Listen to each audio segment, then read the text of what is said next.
Welcome back, savvy viewers, to another eye-opening episode on our channel. Today, we're delving into the dynasties that have shaped the very fabric of the American economy, the richest families in America. These families have not only accumulated vast wealth, but have left an enduring legacy, playing a pivotal role in the growth and evolution of the nation. From names that are synonymous with business empires to those whose influence extends far beyond their financial prowess, we'll uncover the stories behind these family fortunes. Together, we'll explore their origins, the industries that have fueled their success, and the incredible power they wield in shaping the economic landscape. The Gallo family. The Gallo family fortune has been built from two companies. Brothers Ernest and Giulio Gallo founded the world's largest winemaker in Modesto, California. Their brother Joseph assisted with the family business until he opened his first dairy and began selling Joseph Farms cheese. His children currently run Joseph Farms, while the descendants of Ernest and Giulio run E. and J. Gallo Winery, which generated $4 billion in revenue in 2020. The Rollins family. The Rollins family's wealth comes from the pest control company Rollins, which generated over $2 billion in sales in 2022. In 1948, John and Orville Rollins founded the company when they bought several local radio stations. The company got into the bug-killing business in 1964 when it acquired Orkin for $62 million.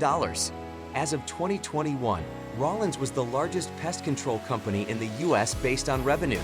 As of 2021, the Rollins family owned roughly 53% of the publicly traded Rollins Incorporated. Orville's son, Gary, served as CEO until 2022 and is currently the chairman of the board.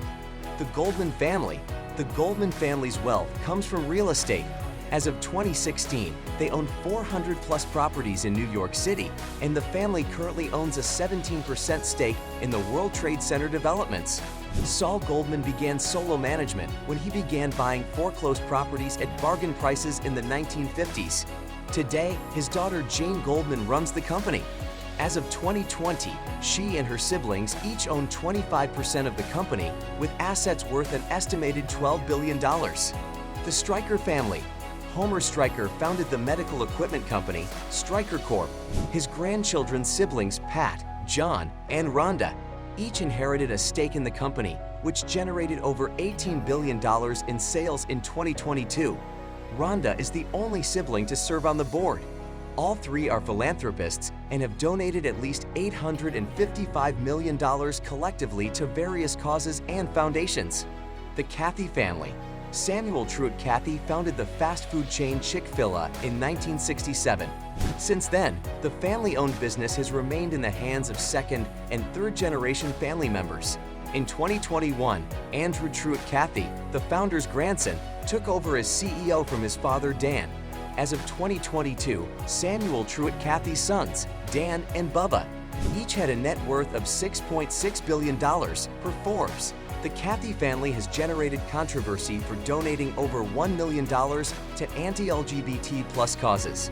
The Dorrance family. An estimated 11 members of the Dorrance family own more than 50% of Campbell's soup. John T. Dorrance invented the process for condensing soup in the late 1800s. Today, the company owns more than soup, including the brands V8, Pepperidge Farm, and Snyder's, generating more than $8 billion in annual revenue. At least 3 of Dorrance's descendants are board members. The Ziff family. William Ziff Jr. sold the magazine publisher his father created, Ziff Davis Incorporated, which published PC Magazine, for $1.4 billion in 1994. His sons, Daniel, Robert, and Dirk, grew their inheritance through Ziff Brothers Investments and reportedly invested some of their billions with managers who used to work at their hedge funds. The brothers own several homes in Aspen and have put their money toward philanthropic efforts. The Hunt family. H.L. Hunt laid the foundation for his family's fortune with Hunt Oil Company.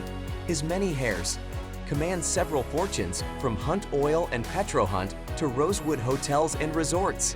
His children spend their billions on real estate, like the 6 million square foot underground business park Subtropolis, and sports teams.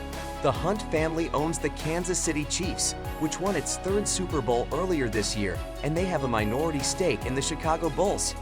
Forbes valued the team to be worth $3.7 billion, including their debt, last year, a 14,799,900% lifetime return, the publication estimated. The DuPont family. The DuPont fortune is one of the oldest and most widely shared fortunes on this list. Chemicals giant DuPont was founded in 1802 as a gunpowder manufacturer. Over time, it evolved into producing everything from dynamite to plastics and invented nylon and Teflon. About 3,500 family members control the majority of shares in the company, although none take part in running the company. The Busch family. The Busch family's roots in the beer industry date back to 1876, when Adolphus Busch created what is now known as Budweiser. While the company passed through each family generation, an estimated 25% of the business was sold between 1989 and 2008, and it was fully bought out for $52 billion in 2008. Roughly 30 members of the family split the fortune. Part of the family got back into the beer business with William K. Busch Brewing, but the company shut down in 2019. As we conclude this exploration of America's wealthiest families, let us remember that their stories, for better or worse, are woven into the fabric of our nation's history. It's up to us as a society to determine how we navigate the complexities of wealth, channeling its potential for the greater good while ensuring a fair and inclusive future for all citizens. In this ongoing narrative, the actions and choices of these families can serve as both a cautionary tale and a source of inspiration, urging us to shape a more equitable and prosperous tomorrow.